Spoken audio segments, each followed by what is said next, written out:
రైళ్లలో నిత్యం లక్షల మంది ప్రయాణికులు వెళ్తుంటారు. చవకతో పాటు ప్రయాణం సుఖవంతంగా ఉంటుంది. ఇక రైళ్లలో ఉండే ఏసీ భోగిల్లో రిజర్వేషన్ టికెట్ల ధరలు కాస్త ఎక్కువగానే ఉంటాయి. అయితే ఇందులో ప్రయాణికులకు ఉండే సదుపాయాలు కూడా బాగుంటాయి. నిద్రపోతే కప్పుకునేందుకు దుప్పట్లు కూడా ఇస్తారు. ఇటీవలి ఈ దుప్పట్లకు సంబంధించిన ఓ వార్త సోషల్ మీడియాలో వైరల్ అయింది. దుప్పట్ల పరిశుభ్రత, నాణ్యతపై ఆందోళన వ్యక్తమైంది.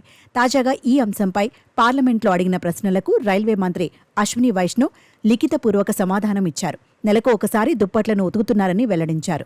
వీటిని కనీసం నెలకు 2 సార్లైనా శుభ్రం చేయాలని ప్రయాణికుల నుంచి విజ్ఞప్తులొచ్చాయి. దీనిపై తాజాగా రైల్వే శాఖ స్పందించింది. దుప్పట్లను నెలకు 2 సార్లు ఉతుకుతున్నట్టు ఉత్తర రైల్వే తెలిపింది. ప్రతి 15 రోజులకు ఒకసారి నాఫ్థలిన్ వ్యాపర్తో వేడి నీళ్లలో ఉడకపెట్టి శుభ్రం చేస్తున్నట్లు వివరించింది.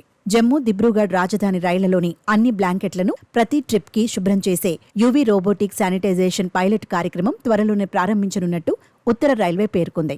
యూవీ రోబోటిక్ శానిటేషన్లో సూక్ష్మ క్రిములను చంపడానికి అతినీల లోహిత కిరణాలను ఉపయోగిస్తారు.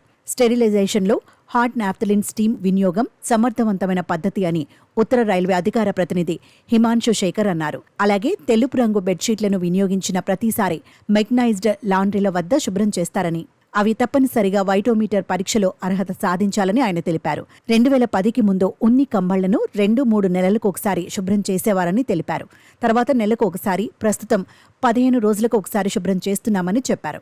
వీటి తరలింపు సవాల్గా మారిందని, అన్ని దుప్పట్లను నెలలో కనీసం ఒక్కసారైనా శుభ్రం చేయిస్తున్నట్లు చెప్పారు.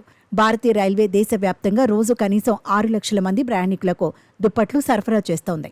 ఒక్క ఉత్తర రైల్వే పరిధిలోనే 1,00,000 బ్లాంకెట్స్, బెడ్ రోల్స్ అందజేస్తోంది.